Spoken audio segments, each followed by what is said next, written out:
I was recently doing research for a TikTok I ended up not making about the kinds of people who believe in pseudoscience, but as I was trawling a message board for people who do not believe in the recent African origins of Homo sapiens, I found this image I want to talk about.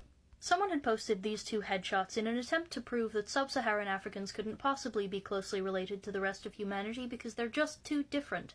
Now, a fun little dinner party fact about Homo sapiens is that we are a laughably inbred species. All humans from all over the world are very closely related to each other, especially compared to the genetic diversity found within other great apes like chimpanzees. But even putting that aside for a second, look at these two women's faces. They look really alike. Duh, they're models, and we select for a very restrictive beauty standard. They have many facial features in common. You could find a black woman and a white woman who looked really different from each other, but this isn't it.